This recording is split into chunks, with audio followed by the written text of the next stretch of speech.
Buenas tardes a todos y a todas las que nos acompañan en esta tercera sesión de nuestro seminario interdisciplinario en educación que estamos pues transmitiendo desde el Laboratorio de Estudios Sociales aplicados y también en colaboración con el Instituto de Investigaciones Históricas de la Universidad Michoacana. Y bueno, para nosotros es un gusto pues tener a dos invitadas especiales en esta ocasión, que nos van a compartir ya parte de sus proyectos de investigación que están ya en una etapa final. Son dos colegas de la Escuela Nacional de Estudios Superiores que están pues ya concluyendo sus estudios de licenciatura y de posgrado. Y bueno, pues en esta ocasión nos van a tratar dos temas muy interesantes. Eh, Vamos a comenzar con la presentación de Daniela Nava Lagarda. Les recordamos que la dinámica de las sesiones son las siguientes. Nuestras compañeras van a tener 20 minutos para exponer cada una sus proyectos y después de eso vamos a abrir una ronda de preguntas y de respuestas. Les pedimos por favor que las personas que están siguiéndonos a través de la página del laboratorio, pues aprovechen el espacio del chat para poner ahí sus preguntas y comentarios y nosotros les vamos a hacer llegar pues en vivo a nuestras dos compañeras que están aquí con nosotros. Entonces, bueno, sin más preámbulo, le voy a dar la palabra a Daniela Nava Lagarda. Ella en esta ocasión nos va a compartir el trabajo que se titula Leonardo Martín Echeverría, un geógrafo del exilio, sus aportaciones a la didáctica de la geografía en México. Y bueno, Daniela es egresada de la segunda generación de la licenciatura en Geohistoria de la Escuela Nacional de Estudios Superiores de la UNAM, Campus Morelia. Y bueno, ella se ha centrado principalmente en el análisis de la docencia, la didáctica y la enseñanza de la historia. Y actualmente ella está colaborando como coordinadora del área territorial y de comunidades en una asociación civil que se llama Este es el Momento. Muchísimas gracias, Daniela, por acompañarnos y te cedo la palabra. Bienvenida. Sí, gracias. Hola, buenas tardes. Bueno, les comparto mi presentación que se titula Leonardo Martín Echeverría, un geógrafo del exilio, sus aportaciones a la didáctica de la geografía en México.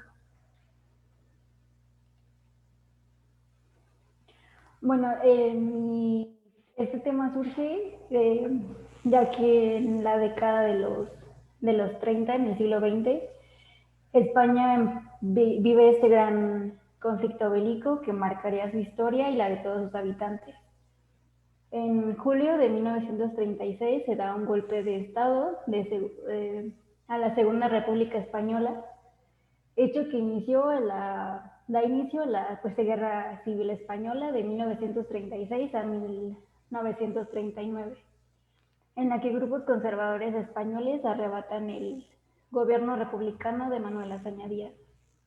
Esto conlleva a la victoria militar de Francisco Franco y su ascenso al poder en 1939. Con este nuevo régimen franquista, el gobierno se contraponía con muchos aspectos al republicano. Es por eso que hubieron muchas víctimas de persecución, cárcel y en algunos casos hasta fueron ejecutados. Por otra parte, con esta posguerra, varios ciudadanos españoles que se oponían a este gobierno franquista se vieron obligados a abandonar España y a tener refugios en otros países. En este grupo de exiliados se encontraban líderes políticos, militares y obreros, pero dentro de ellos también había muchos científicos e intelectuales que se oponían ante esta postura franquista y con todos estos, pues con sus labores en España, pues ya no podían continuar y es que se exilian a países como Francia, México y Argentina. Dentro de mi búsqueda de estos exiliados, me resaltaba mucho el nombre de Leonardo Martín Echeverría, que aparecía como un geógrafo destacado español, pero lo curioso era que no había como que tanta información o como tantos investigaciones acerca de quién era a profundidad. Es por eso que yo decido pues adentrarme a ver quién fue Leonardo Martín Echeverría, que en primero en el 1939 se exilia a Francia y es hasta 1940 cuando llega a México como exiliado. Y bueno, ¿quién fue Leonardo Martín Echeverría? Él fue licenciado en Derecho por parte de la Universidad de Salamanca y también fue licenciado en Historia por parte de la Universidad de Zaragoza. Echeverría, estando en la licenciatura en Historia, había un área como de profundización muy enfocada a la geografía. Es por eso que él ahí empieza como a tener contacto sobre qué era la geografía y adentrarse a ese mundo geográfico, principalmente con uno de sus profesores, que fue Esteban Melón Ibarra, que le empezó a compartir tesis geográficas del padre de Esteban, Amado Melón, y sobre la geografía alemana. Esto fue su primer acercamiento educativo con la geografía, y a partir de este momento pues ya Leonardo continuaba cada vez más adentrándose en este mundo geográfico. También Echeverría destacó como secretario de la editorial Labor en España y fue profesor de la asignatura en geografía en el Instituto Escuela de Madrid, y también él logró vincular su labor académica con el activismo político y fue que obtuvo cargos políticos en España como subsecretario de la Marina, gobernador de Logroño, por mencionar algunos, y ya estando en México pues entra al Instituto de Geografía de la UNAM como profesor también.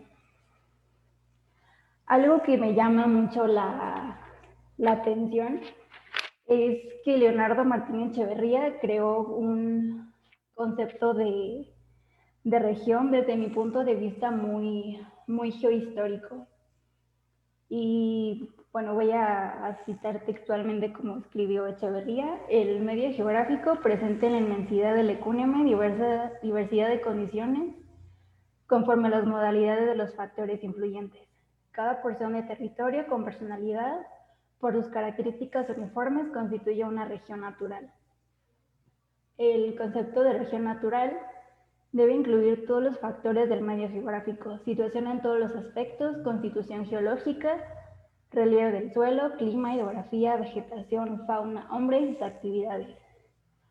Esto último del hombre y sus actividades es algo que por lo menos en su historia vimos mucho, ¿no? En las relaciones del hombre naturaleza, en su entorno, en ese medio geográfico, cómo influyen y cómo ambos se van complementando y van de la mano.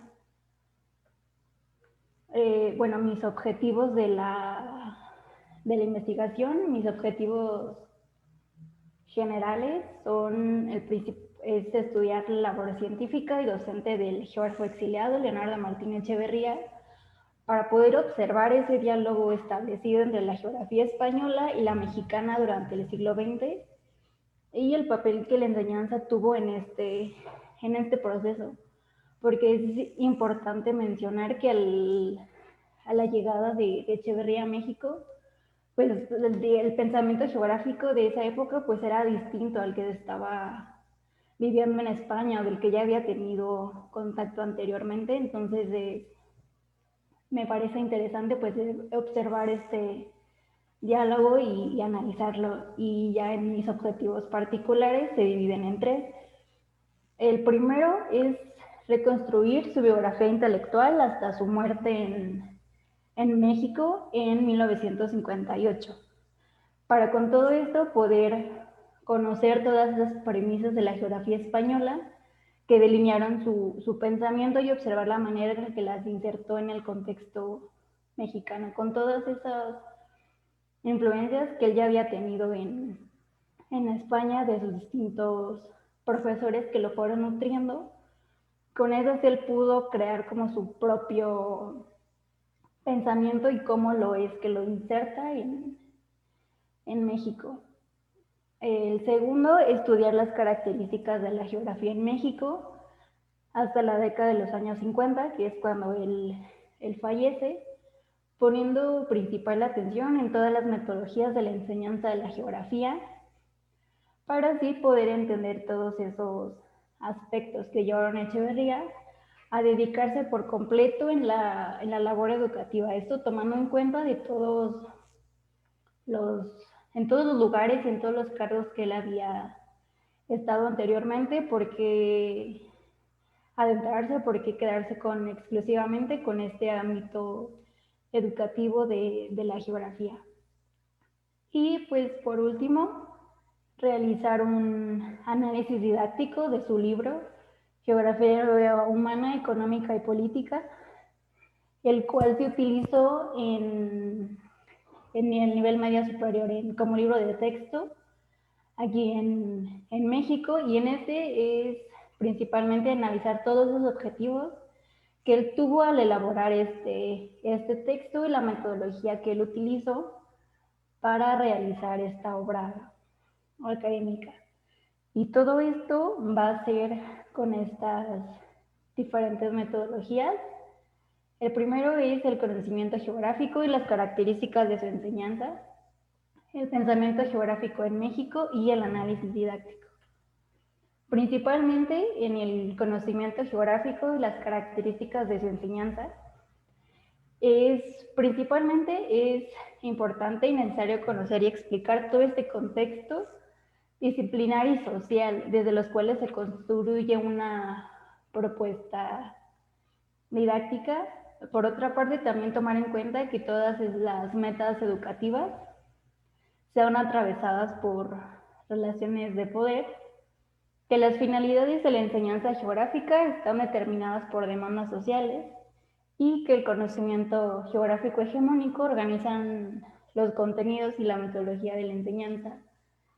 Yo aquí puse un cuadro del libro de Josué Soto, Didáctica de la Geografía y de la Historia, donde nos los explica de una manera más sencilla, ¿no? Que de las finalidades de la enseñanza de geografía, pues proponen teorías pedagógicas, las cuales determinan también demandas sociales, que estas finalidades se concretan en un currículo escolar, se expresan en una idea del saber y proceden de una cultura geográfica, y todas estas en conjunto se exponen como objetivos de curso y de etapa.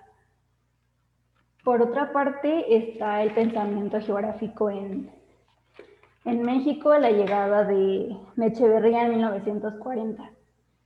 En esta década de los 40, el territorio era un tema principal y central en todos los temas. ¿Por qué? Porque se empezaba a ver el territorio como un espacio material en donde el poder se ejercía dentro de él, y cómo con esta dimensión espacial de la sociedad.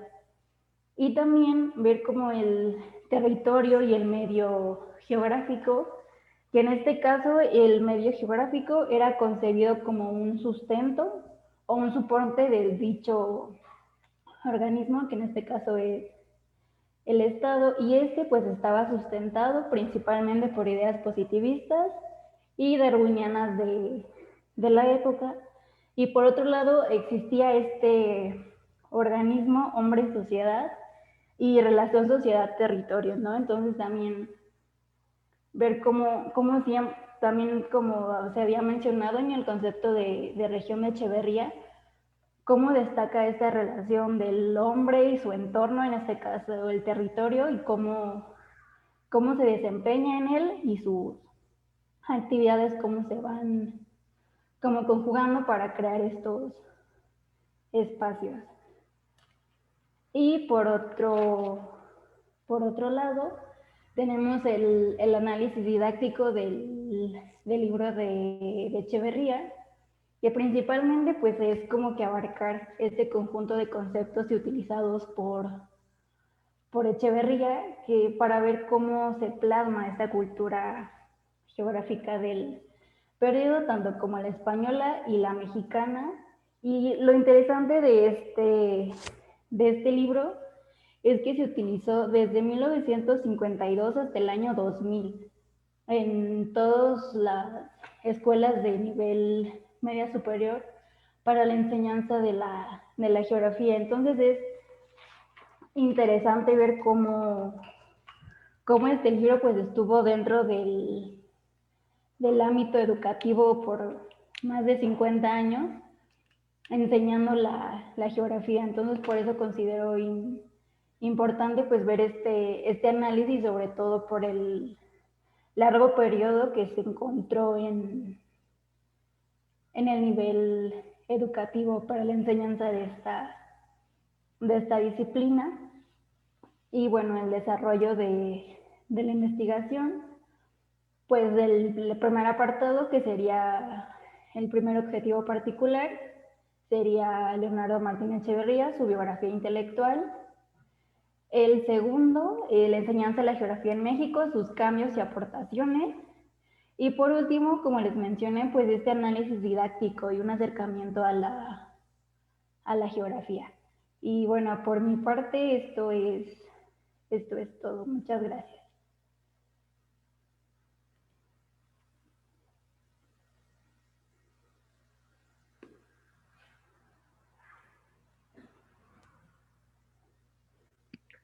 Muchísimas gracias, Daniela, por tu presentación, pues muy ajustada al tiempo. Y ahora, pues vamos a dar la palabra a nuestra siguiente invitada. Permítame tantito, déjenme abrir aquí la presentación.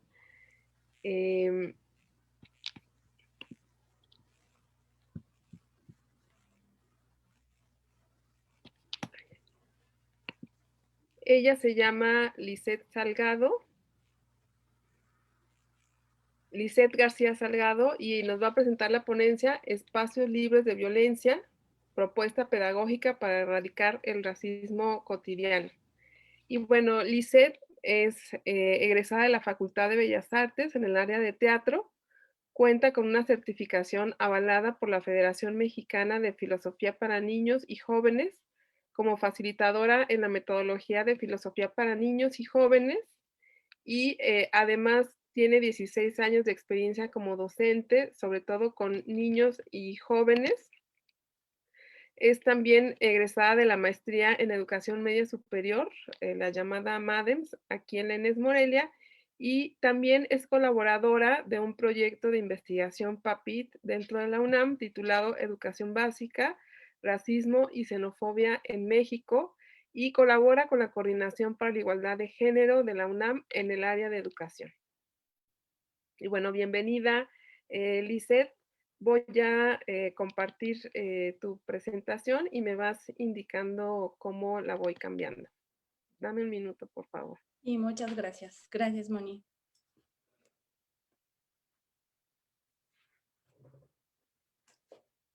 Listo, ahí está. Bueno, pues yo lo que voy a hacer es que voy a hablarles acerca de pues de una propuesta en la que estoy trabajando actualmente. Es mi propuesta de tesis que está titulada Espacios Libres de Violencia, propuesta pedagógica para erradicar el racismo cotidiano. Esta tesis está asesorada por la doctora Diana Tamara Martínez García, perdón, la doctora Diana Tamara Martínez Ruiz, y el comité tutoral es a cargo de la doctora Karina Vázquez Bernal y el doctor Luis Miguel García Velázquez. Y bueno, pues muchas gracias, Moni. Si podemos pasar a la siguiente. Lo que voy a plantear en esta siguiente diapositiva es, yo les voy a contar qué fue lo que nosotros nos planteamos dentro de esta tesis, ¿no? Como primera cosa que nosotros nos planteamos fue la elaboración de un material didáctico que fuera pensado como una herramienta pedagógica, ¿no? Este material, pensamos que una de las cosas que tendría que suceder con este material es que nos permitiera identificar, analizar y cuestionar prácticas y discursos racistas dentro de contextos escolarizados. Para ello nos planteamos como 3 líneas de investigación.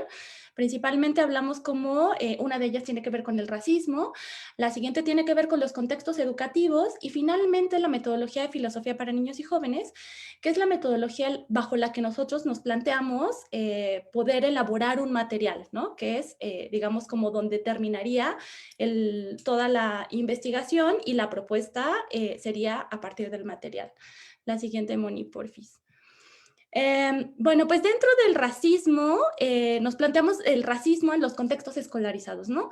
Nosotros partimos de que las razas no existen, pero sí que hay una idea de raza que se activa y esta idea de raza, pues generalmente como que está permeando todos nuestros espacios cotidianos y a partir de ahí es que nosotros pensamos también hablar acerca de la racialización, del racismo. Dentro del contexto de educación media superior, pensamos de dónde viene o cómo es que surge, bajo qué principios políticos, ideológicos es que surge la educación media superior. ¿A qué nos referimos cuando hablamos de un racismo cotidiano? ¿Y qué implicaciones tiene hablar de racismo en un contexto como el nuestro, que es un contexto mexicano? Dentro de la metodología de filosofía para niños y jóvenes, pues nosotros hablamos acerca del surgimiento de la metodología, cuáles son las bases, sus principios, cuáles son las cosas que promueve la metodología, a qué se refiere Lippmann, quien es el precursor de la metodología de filosofía para niños y jóvenes, cuando habla de una novela filosófica, sobre una comunidad de diálogo filosófico, y cómo es que esta metodología se ha expandido y se ha diversificado a lo largo de los años. Es una metodología que surge a finales de los años 60 y se consolida en los años 70. Entonces nos interesa también saber cómo es que esta metodología se ha expandido, ¿no? En qué se ha convertido, la gente que la trabaja, bajo qué lineamientos la está trabajando. Y a partir de esta metodología es que nos planteamos como un camino para repensar la educación escolarizada. Entonces, de aquí es que planteamos, digamos, como nuestro material, que es la propuesta de la tesis, la propuesta que estamos planteando en la tesis. Este material está dividido en 3 momentos. Estos 3 momentos los denominamos el momento de apertura, el momento de acercamiento y desarrollo y un momento de interiorización. Está trabajado a partir de 4 categorías, principalmente tiene que ver con el fenotipo, con el lugar de procedencia, la reproducción de la blanquedad y la normalización. Y para que nosotros podamos indagar, digamos, como en estas categorías, pues entonces elegimos 3 habilidades de pensamiento planteadas por Lippmann. Tiene que ver específicamente con el razonamiento, la indagación y la traducción y transferencia. Entonces, la siguiente, Moni, porfis. Para la elaboración de este material, pues nosotros nos planteamos un objetivo que era a partir de la comunidad de diálogo que plantea Lippmann. Se pretende que tanto los estudiantes como las profesoras o los profesores que estemos a cargo, digamos, como de la sesión, podamos identificar prácticas y discursos racistas de los que somos parte y que reproducimos de manera inconsciente, de manera crítica, ¿no? Para que nosotros pudiéramos como saber cuáles eran esas prácticas y esos discursos que se reproducen en los contextos educativos, específicamente a nivel medio superior, que es donde está planteado el material, pues entonces nos dimos a la tarea de buscar en 3 espacios que tuvieran poblaciones distintas, ¿no? Entonces planteamos un trabajo de búsqueda y de indagación en 3 espacios educativos, uno que tiene que ver con una escuela privada, otro que tiene que ver con una escuela pública y una escuela tecnológica.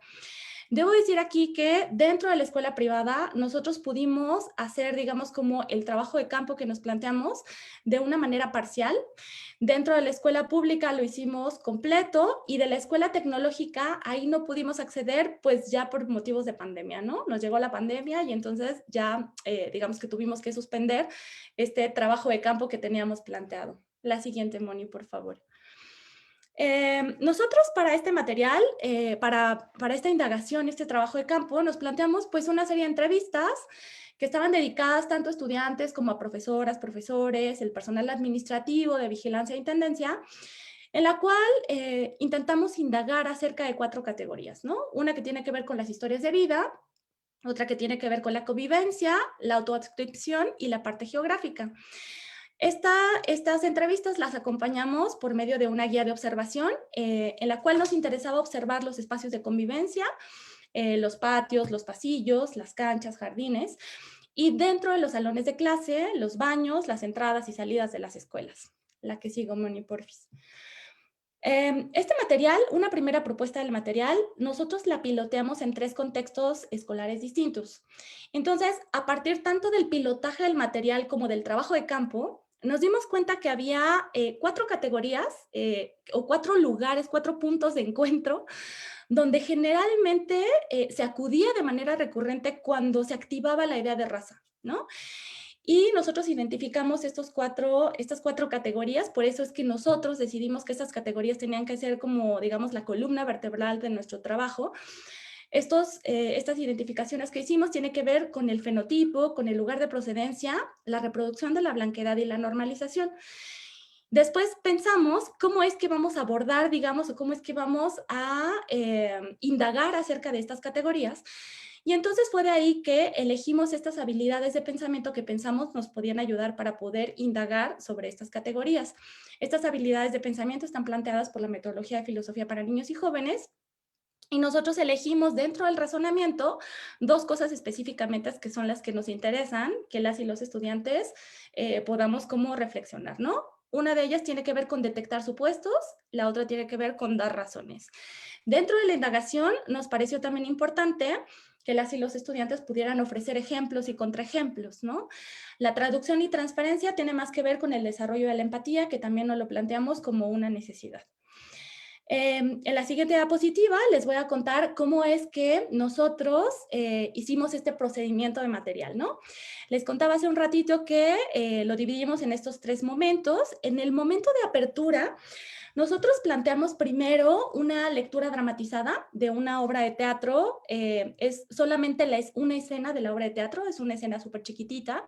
En esta escena hay 2 personajes, es una mujer adulta y es una niña. Este texto se llama Quetzali recuperando la voz perdida. La autora es una dramaturga contemporánea mexicana que se llama Gabriela Román Fuentes. Y entonces nosotros planteamos primero la lectura dramatizada, ¿no? Que la profesora, el profesor hiciera esta lectura. Después de que las y los estudiantes escucharan la lectura, pues entonces planteamos en este segundo momento dividir al grupo por equipos, ¿no? Entonces, dentro de los equipos, nosotros les repartimos una copia del texto y les pedimos que ellos puedan, ellas y ellos puedan identificar 5 frases en las que se reproducen jerarquías o que haya valores, juicios de valor implícitos, ¿no? El texto propone un montón, así que no es tan difícil detectarlos, ¿no? Una vez que ellos detecten y elijan estas 5 frases, entonces ahora les pedimos que ellos y ellas dupliquen las frases, pero ahora con frases que ellos hayan escuchado, que ellos hayan dicho alguna vez, ¿no? Y de esta manera, teniendo las 5 frases, digamos, que propone como el texto y las 5 frases que proponen las y los estudiantes, pues entonces ellos tienen y ellas tienen que empezar a intercalar estas frases, ¿no? Para hacer un solo listado. Se les va a pedir que hagan una lectura colectiva de este listado que ellos hicieron, pero antes tienen que decidir también las formas en las que ellas y ellos van a leer estas frases, ¿no? Entonces les pedimos que tengan como especial cuidado en las formas de decirlo, porque no es lo mismo decir una sola frase pensada, por ejemplo, a partir del sarcasmo, en un volumen alto, es decir, las intenciones son como súper importantes también aquí, ¿no?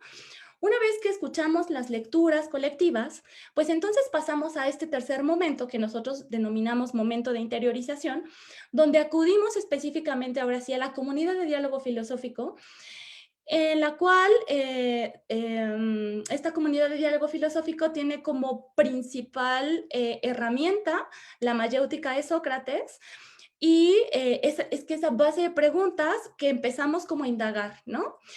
Entonces, se plantean una serie de preguntas que también, digamos, como catalogamos como preguntas de inicio, preguntas de indagación y las preguntas de cierre, ¿no? Dentro de nuestras primeras preguntas, pues entonces planteamos preguntas que empiecen a favorecer como la parte del diálogo, la escucha activa. Una vez que pasamos a este segundo momento, que es las preguntas de indagación, pues entonces nosotras creamos un catálogo, digamos, como de preguntas, que son preguntas para empezar a indagar acerca de la parte fenotípica, por ejemplo, el lugar de procedencia, la reproducción de la blanquedad y la normalización. Entonces, esta batería de preguntas que nosotros proponemos tiene un apartado, digamos, en la parte fenotípica, tiene un apartado para detectar supuestos, ¿no? Entonces hay varias preguntas que están planteadas en las cuales lo que nos interesa es que las y los estudiantes puedan detectar supuestos. Otra, igual a partir del fenotipo, de dar razones, otra de ofrecer ejemplos y contraejemplos, desarrollo de la empatía, y así todas estas categorías se van desplegando, digamos, como en estas serie de preguntas o este catálogo de preguntas. Debo decir que es como súper importante recalcar que estas preguntas son solamente como preguntas que están propuestas, ¿no? Ya que sabemos que una comunidad de diálogo como la conforman las personas, pues entonces es una comunidad de diálogo que está viva todo el tiempo, ¿no? Entonces, estas preguntas no pretenden ser imposiciones, pretenden ser una guía para el profesor o la profesora que vaya a estar a cargo de la comunidad, en la cual se puedan indagar sobre estos aspectos, pero si hay otros aspectos que la comunidad necesita indagar, pues entonces se puede recurrir también como a otro tipo de preguntas, ¿no? Una vez que entonces estas preguntas que nosotros planteamos son preguntas para indagar estos aspectos, ¿no? Una vez que terminamos, digamos, como la indagación de las preguntas, entonces pasamos a este tercer momento de preguntas, que son las preguntas de cierre, donde específicamente lo que nos interesa es que se empiecen a proyectar ideales del yo. En estas preguntas finales, pues sería como muy deseable que las alternativas que vayan surgiendo de las y los estudiantes se vayan convirtiendo como en acuerdos o en propuestas que puedan intervenir los espacios, ¿no? Empezamos pensando que los espacios tienen que ser intervenidos y que se pueden generar como propuestas para crear espacios como un poco más a partir del diálogo, de la escucha, espacios libres de violencia, y que entonces estas cosas que surjan de la comunidad de diálogo empiecen a ser acuerdos que a lo mejor empiecen a permear dentro, por ejemplo, del espacio del salón de clase, ¿no? Después, dentro de la escuela, que más de alguno se lleve como estas reflexiones que se hacen en torno, pues, a las prácticas y discursos racistas de las que somos parte, que se las lleven a su casa y que también empiecen a cuestionar como cosas que van sucediendo en casa, por ejemplo, en fin, ¿no? Entonces, la intención es, como plantea también metodología de filosofía para niños y jóvenes, es empezar de microentornos a macroentornos, ¿no? Entonces, es como parte de la propuesta. Una vez que nosotros, digamos, terminamos el material, que ya lo habíamos aplicado y demás, también hay otra consideración que nos parece importante hacer, y es que después que hicimos el material, pensamos que también necesitábamos hacer como un material que fuera una propuesta para el profesor o la profesora que vaya a estar a cargo de plantear, digamos, o de llevar a cabo el material, en el cual empezar a preguntarse sobre las prácticas y discursos propios, ¿no? Ya que sabemos que el racismo es algo que sucede de manera cotidiana y que tenemos tan internalizado, tan normalizado, muchas veces no nos damos cuenta de las cosas que nosotros estamos reproduciendo, ¿no? Porque las hacemos de manera muy inconsciente.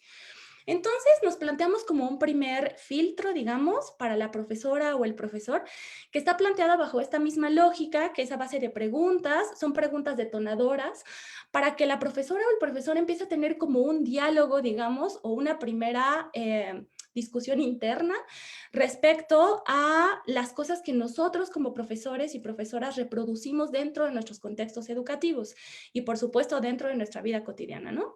Y de ahí es que, si pasamos a la siguiente diapositiva, nosotros planteamos pues varias reflexiones que tienen que ver también con estas 4 categorías que nosotros pretendemos profundizar, y también nos parece que es como un lugar desde donde el profesor puede establecer como un puente más a partir de la empatía, ¿no? Si el profesor ya tuvo como una reflexión, digamos, como interiorizada de sus prácticas, de sus discursos, nos va a poder llegar, digamos, como a la comunidad de diálogo que nosotros proponemos de una manera a lo mejor un poco más reflexiva, ¿no? Entonces nos planteamos hacer algunas preguntas como, ¿qué cosas hacemos con las partes, por ejemplo, si hemos sido parte de estos chistes que se reproducen de manera cotidiana, ¿no? De estos apodos que existen entre las y los estudiantes. ¿Qué hacemos cuando escuchamos un apodo, por ejemplo, entre los estudiantes? ¿Qué hacemos cuando escuchamos un apodo que haga alusión a la parte de la fisonomía, por ejemplo, de nuestros compañeros de trabajo, ¿no? ¿Bajo qué criterios se escogen a las personas que representan a la comunidad escolar en las publicaciones de las escuelas en las que trabajamos. Muchas veces esto lo podemos ver, por ejemplo, en todas las publicidades que se hacen, si las escuelas tienen revistas, ¿no? Por ejemplo, bajo qué criterios se eligen a las personas que representan a la escuela o las personas que están mostrando, digamos, para afuera, ¿no? Entonces, plantearnos bajo qué criterios es que se están haciendo estas elecciones. ¿Cuál es el mensaje que queremos hacer cuando elegimos lo que elegimos, ¿no? ¿Qué es lo que nos interesa mostrar? Si de alguna manera reproducimos estas lógicas en nuestra labor como docente, pensemos, por ejemplo, a quienes impulsamos dentro de nuestros estudiantes y a quienes prácticamente no miramos, ¿no? Plantear como este tipo de cosas. Si pasamos a la siguiente, tiene que ver con el lugar de procedencia, en el cual planteamos preguntas como si relacionamos la capacidad intelectual con los lugares de los que vienen las y los estudiantes con los que nosotros trabajamos. Escuchamos con mayor atención o validamos y justificamos las opiniones de las y los estudiantes por los lugares de donde vienen. Es decir, ¿por qué, por ejemplo, no sé si muchos de ustedes pasaron lo mismo que yo cuando cambiaba de escuela, sobre todo, por ejemplo, me acuerdo mucho en la secundaria, en la preparatoria, parte de la presentación era, ¿y de qué escuela vienes? ¿No? ¿Por qué era importante? ¿Por qué resulta importante saber de qué escuela venimos? Había compañeros o compañeras que los maestros había como un gesto de aprobación o de desaprobación cuando decíamos de qué escuelas veníamos, ¿no? Entonces, ¿desde dónde es que empezamos a hacer estas lecturas como docentes? ¿Desde dónde justificamos las jerarquizaciones que hacemos, por ejemplo, y que además hacemos de manera automática cuando pensamos en escuelas privadas, en escuelas públicas, federales, rurales, ¿no? ¿Cuáles tienen mayor validez y por qué? ¿Por qué es que nosotros hacemos como estas jerarquizaciones, pues de manera tan normalizada y tan automática, ¿no? En la siguiente diapositiva nos planteamos algunas preguntas sobre la reproducción de la blanquedad, que tienen que ver, por ejemplo, cuando nosotros elegimos algunas imágenes, cuando hacemos, por ejemplo, presentaciones de PowerPoint para nuestras clases, ¿desde dónde elegimos esas imágenes, no? ¿Qué tipo de cuerpos estamos utilizando para esas imágenes? Si son cuerpos blanqueados, si los estamos usando como símbolo de belleza o para que se vea bonita nuestra presentación, ¿no? ¿Qué se esconde detrás de las imágenes? ¿Qué y a quiénes estamos representando cuando elegimos esas imágenes que elegimos? ¿Qué cosas estamos reproduciendo? ¿No? Nuestras relaciones personales, por ejemplo, ¿tendrán un color de piel? Si pensamos en algunas personas con mayor importancia que otras, ¿cuáles son las razones que nosotros tenemos para pensar que hay personas más importantes que otras? Hay relaciones personales que nos ayudan a mantener, digamos, como los privilegios de los cuales gozamos, y hay otras que los ponen en riesgo. ¿A quiénes preferimos ignorar y por qué? ¿No? ¿Desde dónde es que nosotros tejemos, digamos, como nuestras relaciones personales? ¿Cómo es que miramos y establecemos estas relaciones, por ejemplo, con las personas que están en lugares que a nosotros no nos gustaría estar? ¿No? Preguntarnos por qué hacemos a veces como estos tratos diferenciados, desde dónde estamos tejiendo esos tratos o esos hilos que nos están como atravesando todo el tiempo, ¿no? En la siguiente diapositiva pensamos acerca de la normalización y nos planteamos cosas como si nos parece normal, incluso deseable, que haya estudiantes que deserten, por ejemplo, ¿no? Y generalmente los que desertan son los que nosotros consideramos que tienen bajo rendimiento académico, por ejemplo. Entonces, es deseable que esto pase, ¿no? Nos empieza a limpiar los espacios y nos vamos quedando con las y los estudiantes que tienen como, no sé, como un potencial académico. ¿Tienen algo en común esos estudiantes? Los que van desertando, ¿tienen algo en común también? ¿No? ¿Quiénes son esas personas que permanecen en la periferia, incluso dentro de nuestros salones de clase? ¿No? ¿Tienen algo en común? ¿Qué hacemos por ellas y por ellos? ¿Desde dónde nos relacionamos con ellos? ¿Es normal que reprueben? ¿Nos parece normal, deseable? ¿No? Preguntarnos como ese tipo de cosas.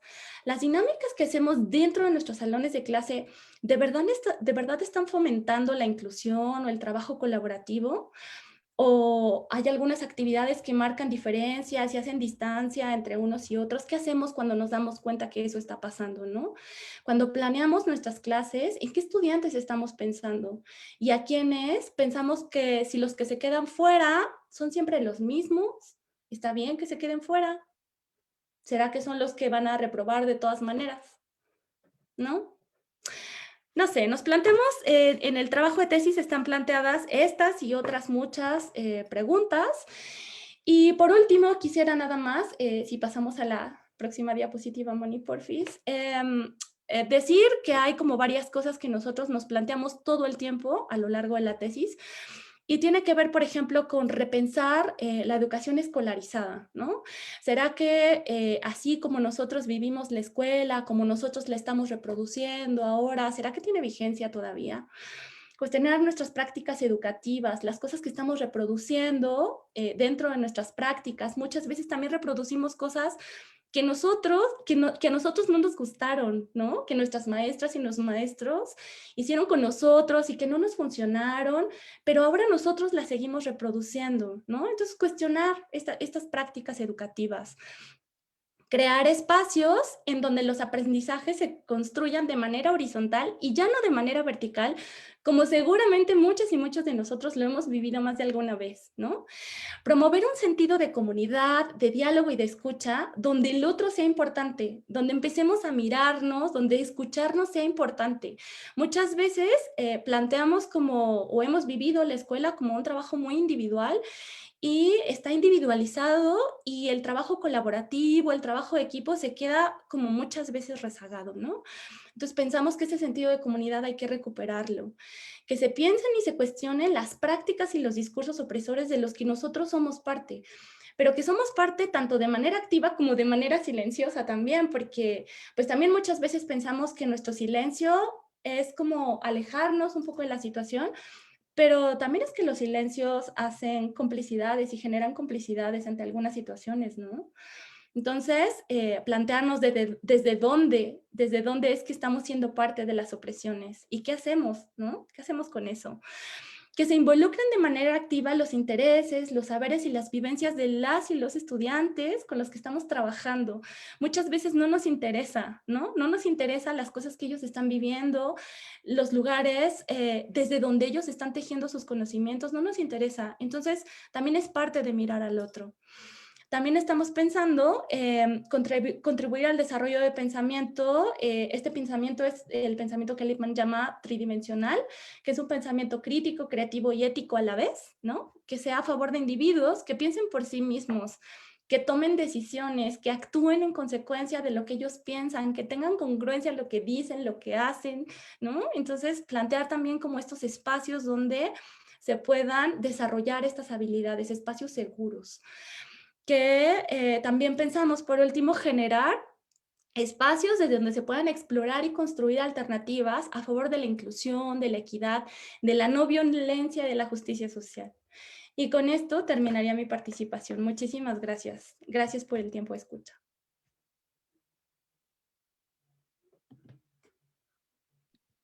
Muchísimas gracias, Liz, por tu presentación y bueno, también le agradecemos muchísimo a Daniela, también el que nos haya compartido. Me parece que son dos problemáticas que incluso temporalmente, ¿no? Y se encuentran en momentos diferenciados, pero que nos ponen sobre la mesa temas que tienen que ser muy abordados de la investigación educativa, ¿no? Desde los enfoques didácticos y el tipo de conocimientos que se transmite en los ámbitos escolares hasta las prácticas, ¿no? Y los discursos de racismo que también se reproducen y se normalizan de manera cotidiana, ¿no? Entonces, muchas gracias por compartirnos sus trabajos y bueno, pues a mí ahorita me corresponde pues abrir una ronda de preguntas y de comentarios al interior de las integrantes del seminario. No sé si alguien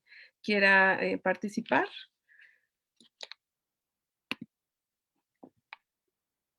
Si quieren, yo inicio. Adelante, Mari. Bueno, pues nada, antes felicitarlas a ambas. La verdad es que a mí se me hace tan interesante luego escucharnos y Y en ese sentido, a mí me gustaría iniciar como un poco que Daniela nos compartiera sobre algunas partes que a mí me gustaría que tuviera más espacio ahorita en estas preguntas, como de abordarlo, ¿no? Sobre todo a mí se me hizo bien interesante como este análisis desde los años 40 de la didáctica de la geografía, ¿no? Eso me parece que ahí radica como la distinción a otras investigaciones.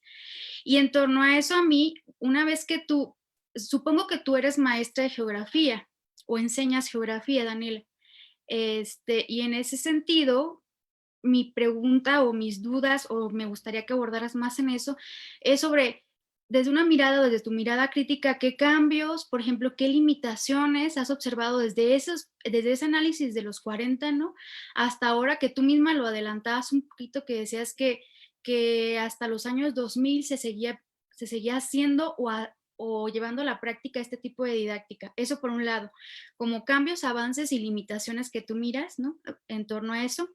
Y otra duda acerca de que va muy acompañada es sobre, a partir de todo este recorrido que tú haces, y me imagino que fue muy, muy grande, ¿tú qué propondrías, por ejemplo, desde tu mirada de geógrafa, incluso desde este pues, estudio histórico, qué propondrías para la didáctica de la geografía? Eso, por ahora y más adelante seguiré. Muchísimas gracias, Mari. Pues damos la palabra a Karina. Si les parece a las dos ponentes, vamos a reunir una ronda de 3 preguntas y luego ya después procedemos a darle la palabra. Bueno, gracias. Me sumo a las felicitaciones. Me da mucho gusto escuchar los avances, el trabajo que Daniela ha venido realizando también ya desde hace algún tiempito en el marco de la licenciatura. Y bueno, Alice también, bueno, es muy emocionante, muy gratificante ver los resultados de tanto trabajo y de tantas horas y momentos de crisis y de muchas cosas, ¿no? Entonces, lo primero que nada es que estoy muy contenta por ver esos resultados. Bueno, para el caso de Daniela, quiero comentar y hacerle una pregunta a Dani. Bueno, me parece absolutamente pertinente, Dani, el trabajo que tú estás proponiendo, sobre todo en el marco de una licenciatura en geohistoria, una licenciatura que, bueno, voy a echar agua a mi molino, a traer agua a mi molino, que es una de las propuestas desde mi punto de vista más innovadoras, más interesantes, así como es la ENES, porque debo decir, ¿no? Estoy muy contenta además que sean temas construidos en la ENES y bueno, yo también quisiera pensar que son parte de la comunidad y del diálogo que hacemos quienes estamos en la ENES, ¿no? Pero entonces, justo Geohistoria es una de estas propuestas que parecen, bueno, que tiene relativamente poco tiempo. Dani es la segunda generación.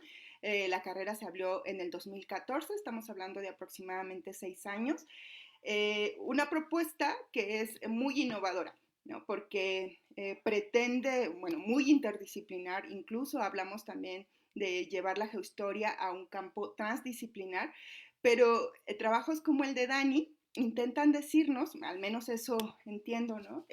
A partir de lo que Daniela ha ido encontrando en su trabajo de investigación, que esta propuesta, que la UNAM tomó y convirtió en licenciatura en una carrera en el 2014, en realidad era un tema, una necesidad, ¿cómo decirlo?, disciplinar, académica, pero también educativa, pues pues de mediados del siglo pasado, ¿no? Por lo tanto, es muy interesante, es muy atinado el tema que Daniela eligió. Me parece también muy interesante el personaje que ella, a través del cual ella empieza a esbozar los acercamientos a la geohistoria. Dani decía en su exposición que el concepto de región que propone Leonardo Martín Echeverría se parece mucho a lo que nosotros estamos entendiendo en pleno siglo XXI por geohistoria, ¿no? Entonces, estos dos momentos de la propuesta son muy interesantes. Me gustaría, Dani, si nos pudieras compartir, aparte de lo que a partir de lo que has encontrado en el trabajo de investigación, ¿por qué crees tú que si hay una propuesta interdisciplinaria para abordar la relación espacio-tiempo y por otro lado también la relación mundo material, mundo social y cultural desde mediados del siglo XX, esta visión o este abordaje interdisciplinar aún no logra cuajar por completo? ¿Sí? Me parece de absoluta vigencia, entonces sería como la pregunta que quisiera plantearte, Dani.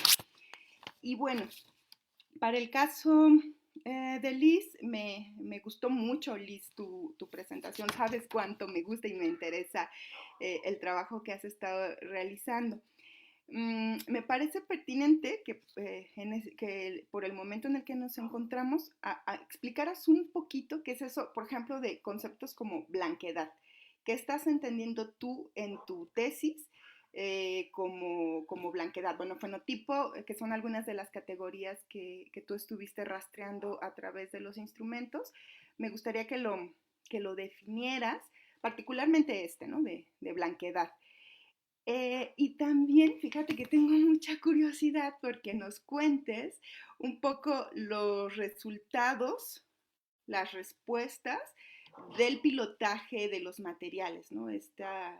Tú has construido esta propuesta y nos decías, ¿no? Que los pudiste probar, o sea, hiciste trabajo de campo para construirlos, pero luego también ya volviste a campo para probarlos. Pues, ¿qué nos cuentas? ¿Qué tal ha resultado esa experiencia? Sería todo. Felicidades de nuevo a ambas. Muchísimas gracias, Karina. Y bueno, ahora la compañera Diana quiere compartir con ustedes. Muchas gracias, Dani y Lisette, por compartirnos estos trabajos que han desarrollado académicos. Desconozco yo mucho sobre el plano de la geografía, pero creo que lo que alcancé a comprender también y en el acercamiento con la didáctica me parece muy relevante y pues seguir investigando por ahí, ¿no? Y muchas gracias, Dani. Y quisiera hacer un par de preguntas a Lisette. Creo que es muy valioso también el trabajo que muestras, Lisette,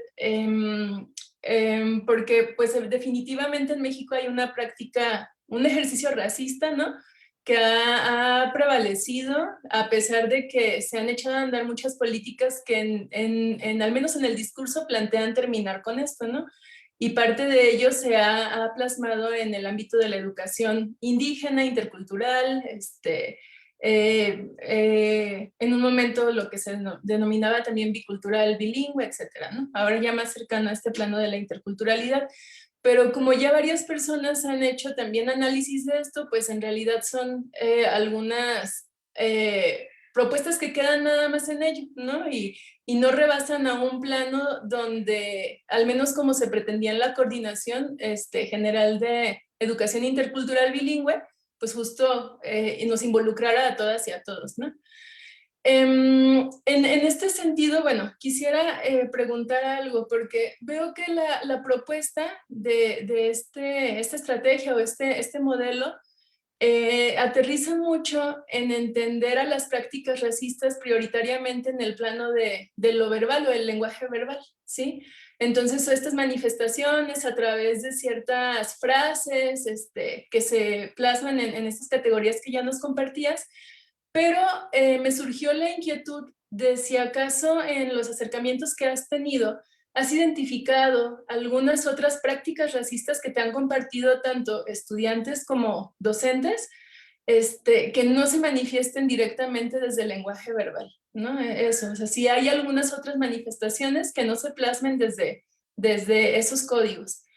Y lo segundo va muy relacionado con lo que Karina ahora comentaba. Si pudieras compartirnos alguna experiencia sobre estos momentos en que estudiantes muestran ese insight o ese darse cuenta pues sí, de cómo llevan a la práctica el racismo en su cotidianidad ¿Y qué ocurre cuando se dan cuenta de esto, ¿no? O sea, no sé si hay algunas especies de rupturas también, ¿no? En torno a darse cuenta y ocurre a lo mejor propuestas reparadoras ante esto, colectivas, o no sé si nos pudieras escribir un poco sobre ello, sería también muy interesante. Y muchas gracias otra vez a ambas. Muchísimas gracias, Diana. Entonces, ahora sí abrimos el espacio para que nuestras compañeras nos compartan. Dani, ¿comenzamos contigo? Sí, bueno, gracias por sus comentarios y observaciones. Bueno, para las preguntas para Mari, es justo interesante el análisis de por qué en la década de los 40, porque justo como por esos años 40 es que también que se empieza como a crecer la geografía en México, porque realmente era una disciplina muy nueva.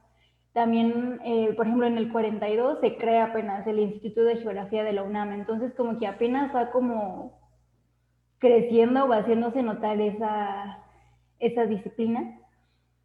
Y no soy maestra de geografía, sí quiero como que enfocarme a eso porque es lo que la verdad me gusta y me encanta todo este ámbito de la didáctica y la enseñanza de la geografía, justo por lo mismo, porque yo creo que en sí tanto la geografía como la geohistoria son disciplinas, digamos, no tan comunes y a lo mejor la gente no, como que tiene ideas como que diferentes de lo que es la geografía o en este caso la geohistoria.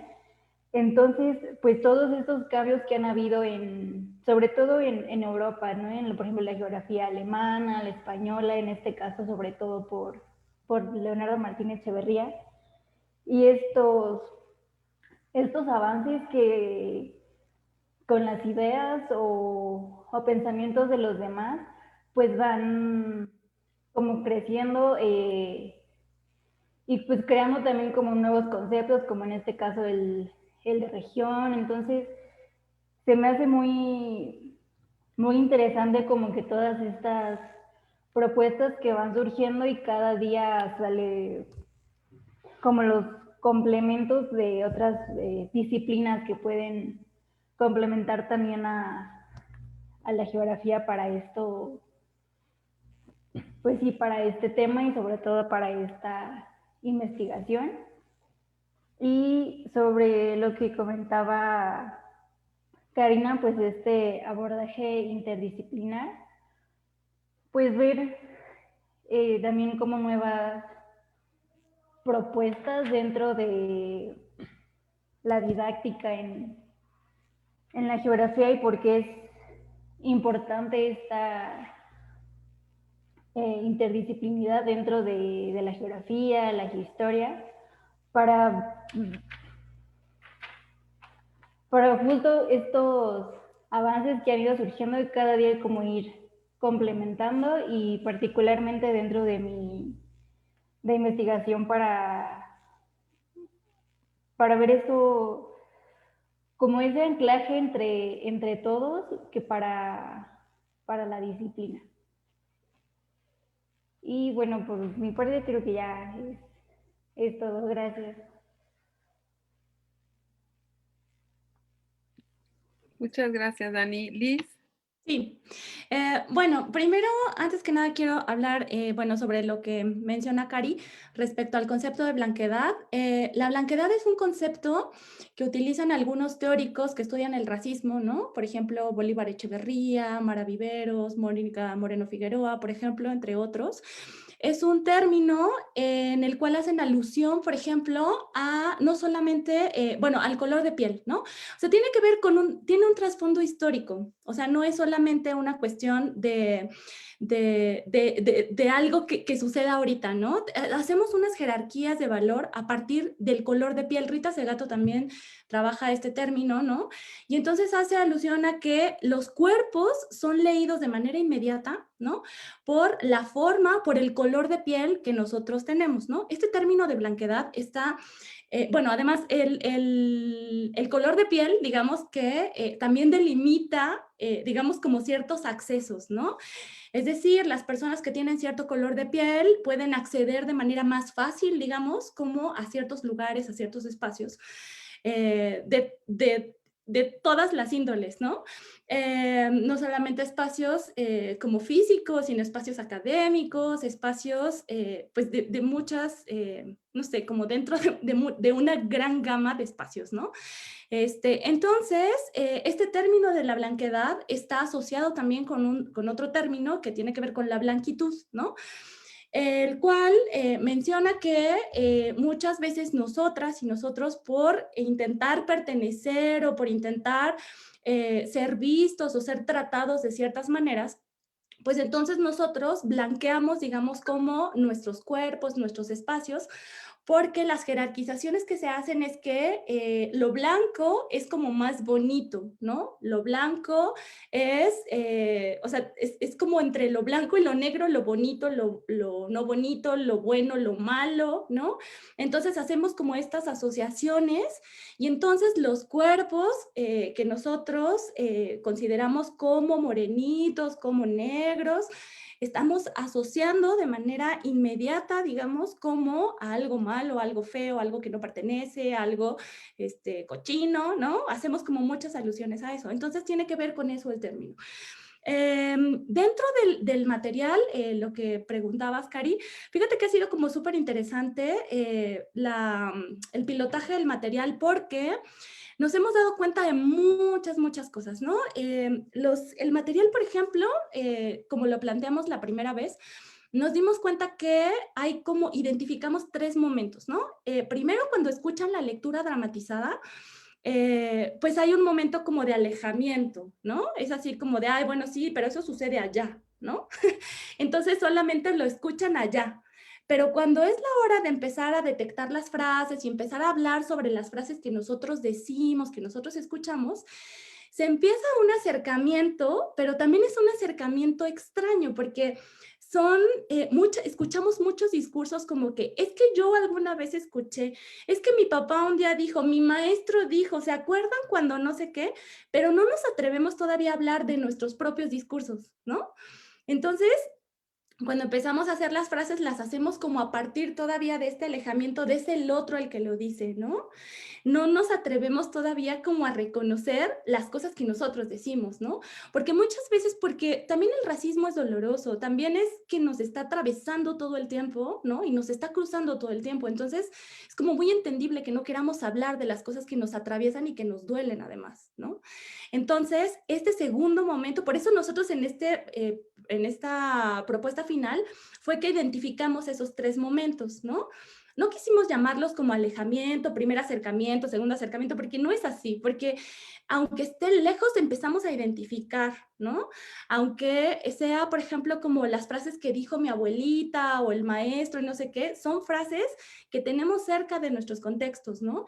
Y es hasta la comunidad de diálogo filosófico que se empiezan a cuestionar como las prácticas y discursos propios, ¿no? Entonces identificamos ese tercer momento como un momento como más de interiorización, ¿no? Es donde se empieza como a desmenuzar, digamos, como todos los discursos propios.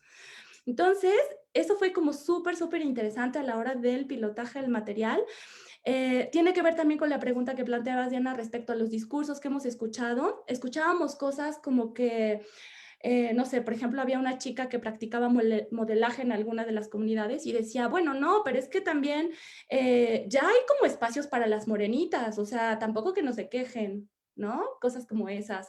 O no, es que a mi novio lo asaltaron en un semáforo. Entonces yo cada vez que paso por ese semáforo subo los vidrios. No, más vale, mejor discriminar que exponerme a que me asalten, ¿no? O yo cuando voy caminando por la calle, si veo una persona de ciertas características, yo me cruzo la calle, ¿no? Prefiero protegerme, ¿no? O no, es que no todos somos iguales. No, es que un médico vale más que un... No, pues tampoco las profesiones son iguales, ¿no? A un médico le tenemos que hablar de usted, ¿no? Como estas cosas que implican jerarquías, ¿no? Que implican estas jerarquías que tenemos tan internalizadas y también dentro de la comunidad de diálogo, cuando empiezan entre ellas y ellos también a cuestionarse, pues sí han salido como cosas donde ellos empiezan a preguntar, ¿no? Por lo menos empiezan a preguntar, bueno, ¿y por qué lo hacemos? Porque también esas cosas nos dan sentido de pertenencia, ¿no? Porque son discursos que nos anclan a nuestras familias, por ejemplo, a nuestros contextos. Entonces tenemos que ser leales a eso, ¿no? Entonces, sí hay como una cosa que cargamos, digamos, pero darnos cuenta y abrir el espacio para hablar de eso y saber que eso es una práctica opresora y que hay otros distintos a mí, que lo viven de manera distinta, que no tienen los mismos accesos que yo. Esos discursos de que la escuela es para todas y para todos no es cierto. Empezar a abrir esos espacios donde se empiecen a cuestionar esas cosas y todos tenemos los mismos accesos, no sé, como estos discursos que están tan hechos y empezarlos a cuestionar, yo creo que es ahí donde nosotras, cuando planteamos el material, respiramos y decimos, híjole, ya, ya está, ¿no? Por lo menos abrir el espacio para cuestionar, ¿no? No sabemos después qué pueda pasar y en qué se vaya a convertir, o si a algunos se les quede, o si algunos quieran hacer algo con eso, ¿no? Ojalá, pues nosotros utópicamente queremos pensar que sí y queremos que así pase, ¿no? Pero no sabemos hacia dónde van esas. Y respecto a las manifestaciones racistas, efectivamente, no solamente son a partir de diálogos o discursos, sino también son a partir como de cuestiones físicas, ¿no? Detectábamos una cosa que era como importante, que era la cuestión del olor, por ejemplo, donde había como alejamientos hacia las personas, por ejemplo, de intendencia, porque olían feo, ¿no? No sé, por ejemplo, cuando pedían que el salón está sucio, hay que pedirle a la de intendencia que venga, entonces, no, mejor hay que salirnos, ¿no? O sea, como desde dónde tejemos esas relaciones que hacemos con personas, ¿no? Que también pertenecen a la comunidad escolar, ¿no? Pero que sí hay distinciones, ¿no? No es lo mismo si entra la chica a la intendencia que si llega el coordinador, ¿no? Sí, digamos, corporalmente suceden cosas distintas. Entonces eso también fue como interesante observarlo. No quisimos ponerlo ya dentro del material porque también pues necesitábamos como empezar a acotar, digamos, como si no iba a ser así como, ¿no? Pero sí que nos dimos cuenta que había también como cosas y discursos corporales, ¿no? Que también dicen muchas cosas. Y bueno, pues creo que con eso contesto un poco las preguntas. Muchísimas gracias a ambas y bueno, podemos abrir todavía una sesión más en el Facebook Live, pues hay felicitaciones para ustedes, pero todavía no hay ninguna pregunta pues ahí plasmada. Y bueno, no sé si tenga alguna de nosotras otro comentario. A mí me gustaría comentar algo, pero me voy a dejar al final si es que no hay nadie. A la 1, a las 2 y a las 3. Creo que ay, vi una manita levantada. Diana, ¿quieres responder algo más? Adelante. Sí, ahorita que comentabas o compartías, Lice, de estos ejemplos, ¿no? De pronto me entra la duda y quisiera preguntarte si acaso en el ejercicio analítico y también de identificación de estas prácticas racistas, hicieron algún análisis desde una interseccionalidad. O sea, porque algunos ejemplos que ahora comentabas como que también podrían estar cercanos con una violencia en torno o una opresión en torno a la clase social, ¿no? A género también, me parece. A lo mejor a condiciones, bueno, ya lo comentabas tú con esto del el fenotipo, pero también como ciertas condiciones corpóreas o así. Entonces, no sé si ustedes consideraron en este proyecto, o tú consideraste en este proyecto con la asesoría del comité, introducir o tener este referente de la interseccionalidad. Listo.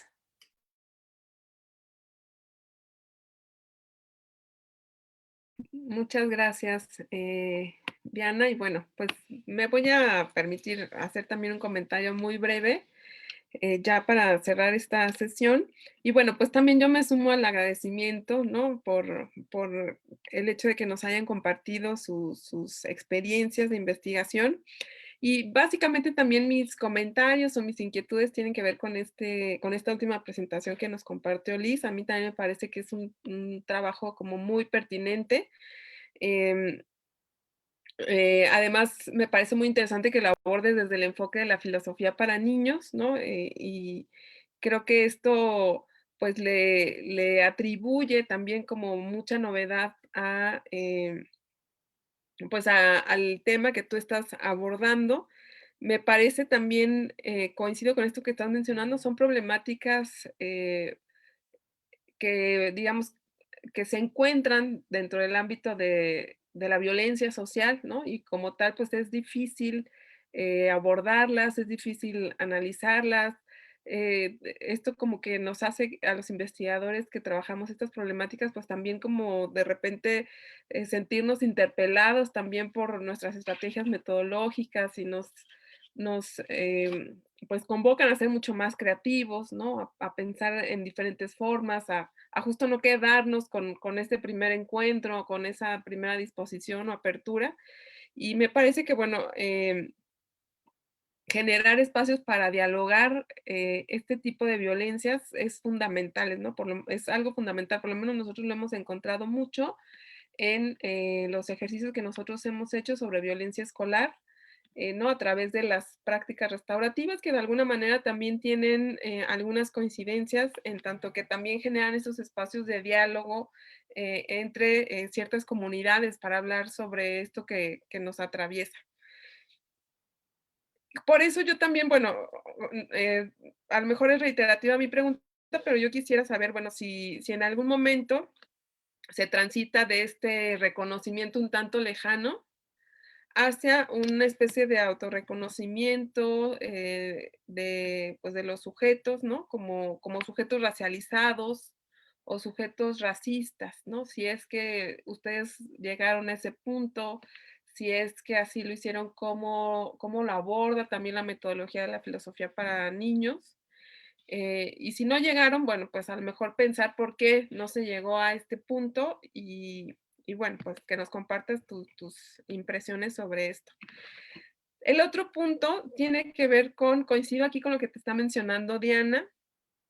A mí me parece que pues el racismo casi no llega de manera única, ¿no? O de manera aislada en los discursos y en las prácticas, sino que ya lo habíamos visto que llega pues siempre acompañado de otras eh, formas de exclusión social, ¿no? Muchas de ellas son de género, pero creo que en México hay una vinculación muy fuerte entre raza y clase. Y creo que a mí me llamó la atención también, ¿no? Que en estas 4 categorías que tú empleas, pues, de alguna manera, pues, no existiera, ¿no? Esta vinculación a lo mejor entre pobreza, ¿no? Y todos los adjetivos que están ahí rondando junto a esta noción de pobreza, que es justo, suciedad, fealdad y demás, ¿no? Pero me parece que muchas de las prácticas racistas mexicanas están atravesadas por, dimensiones de exclusión clasista. Y no solo eso, sino que me parece que en el contexto actual de violencia en el que nos encontramos, y ahí sí quiero señalar otra dimensión que me parece muy importante que incorpores, porque la mencionaste en tu trabajo o en tu exposición, pero a lo mejor no está como una categoría puesta, tiene que ver con, la violencia genera estos miedos, ¿no? Y esto que llaman algunos como, pues sí, como estas rupturas, ¿no? De lazos o activan sensaciones de desconfianza, de miedo hacia el otro, ¿no? Entonces, hay un tema de seguridad también que está presente, en donde las personas para protegerse, ¿no? En un entorno sumamente violento, en lo público y en lo privado, pues también se reactivan con más fuerza y resurgen ciertas exclusiones.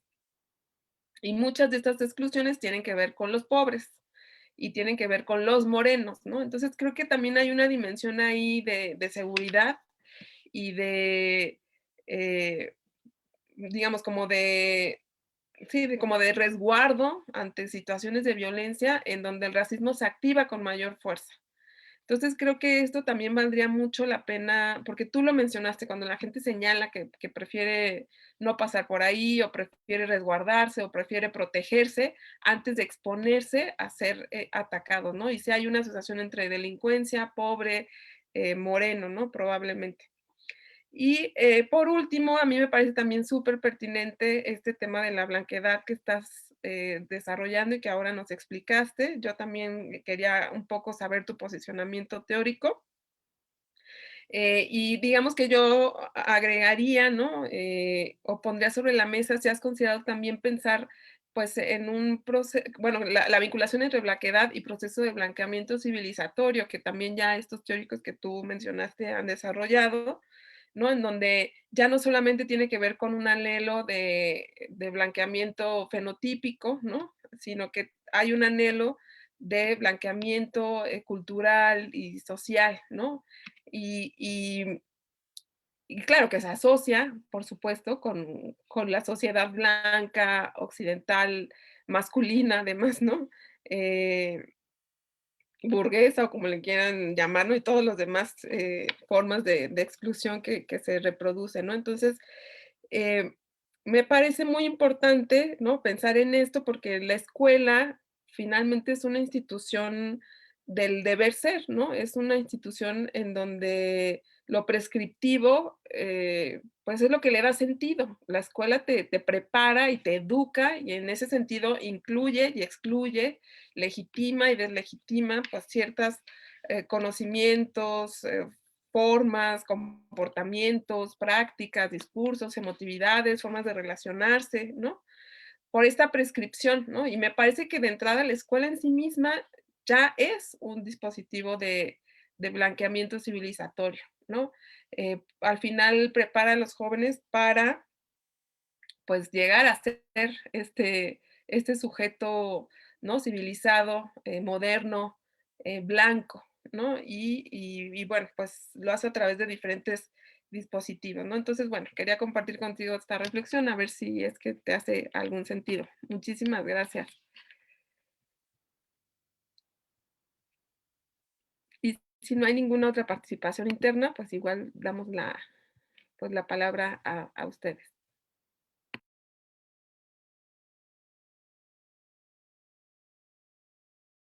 Lo estaba escribiendo en el chat, pero solo para traer a colación el tema, ¿no? Sí, esto que está mencionando Moni, ¿no? Del racismo civilizatorio, o sea, lo importante que es pensar en cómo el racismo es un fenómeno que se ha ido superponiendo, bueno, que ha estado presente en la constitución histórica de las sociedades latinoamericanas como la nuestra, ¿no? Y por eso está vinculado con la clase social y también está vinculado con el género y también está vinculado con esto que ustedes ya han comentado, ¿no?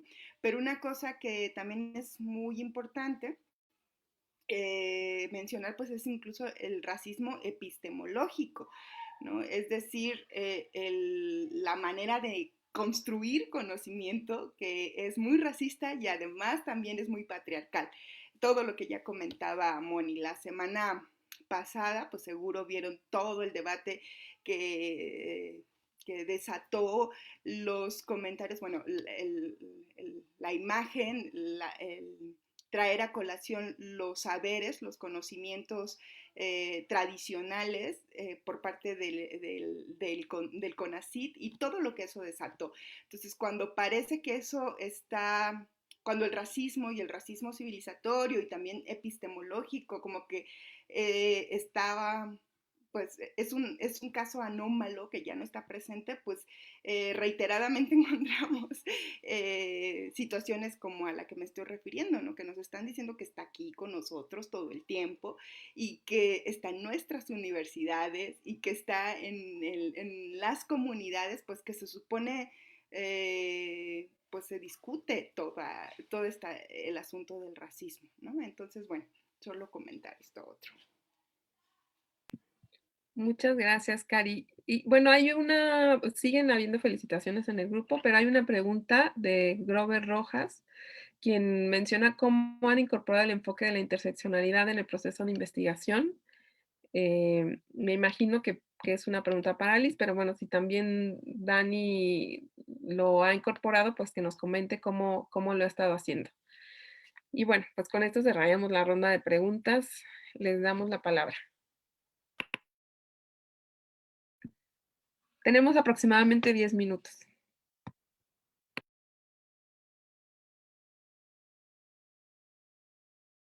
¿Empiezo yo o Dani? Ah, ok.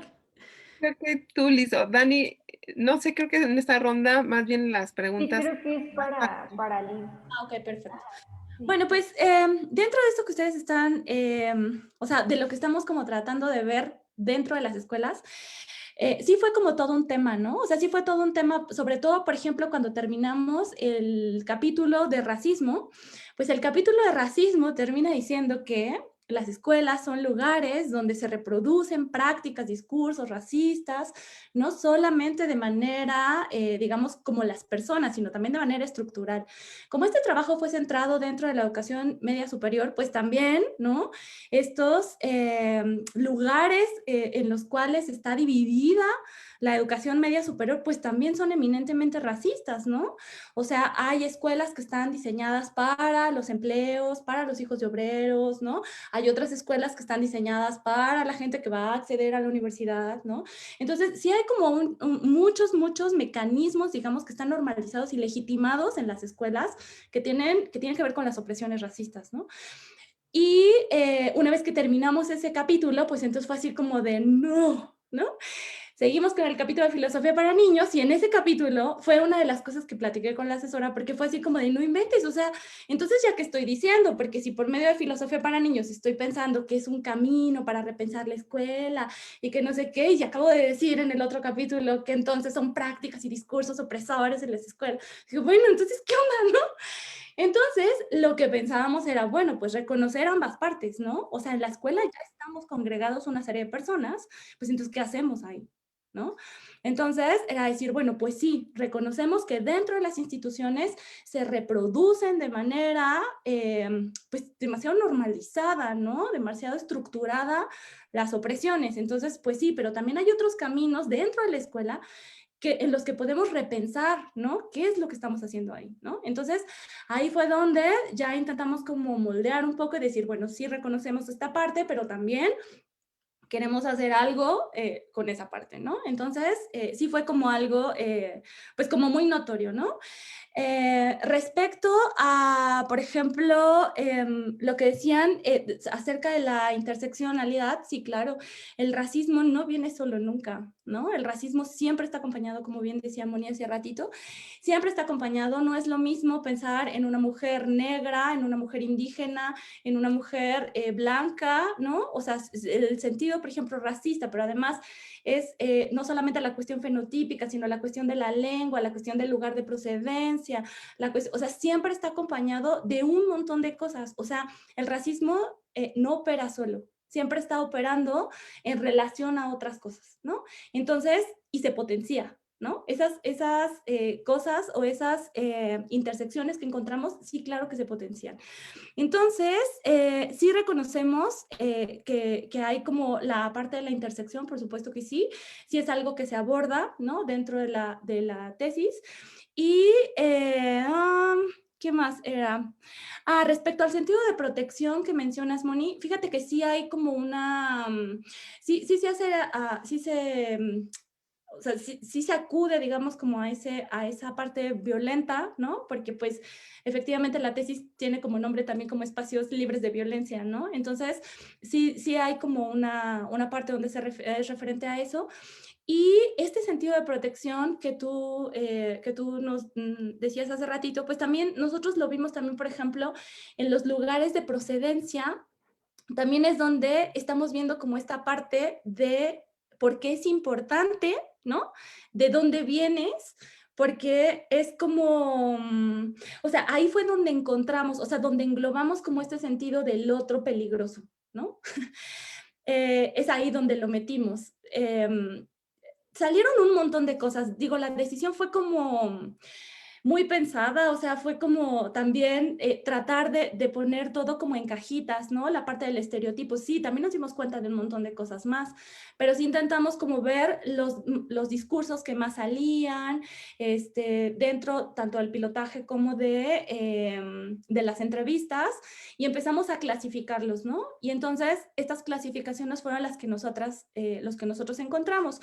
Hay muchas más, ¿no? Y eso sería hablar de otra tesis también, ¿no? Entonces fue que seleccionamos, digamos, solamente para efectos de profundizar en ello, ¿no? Y bueno, pues sí, de opresiones hay un montón. Y hay un montón no solamente con racismo, sino con patriarcado, con un montón de estructuras, ¿no? Que además están alimentadas en lo cotidiano. Por eso es tan difícil darnos cuenta, ¿no? Y por eso nos parece tan pertinente que haya espacios donde se afloren y digamos, ah, mira, sí, yo también lo he hecho, ¿no? Claro, sí, yo también me he callado, ¿no? O no sé, como generar estos espacios de reflexión en torno a nuestras propias prácticas, ¿no? Y bueno, poco contesto ahí las preguntas. Bueno, pues muchísimas gracias, Liz, Dani, y bueno, a todas las compañeras que han estado pues aquí y también a los que nos han estado siguiendo en las redes sociales.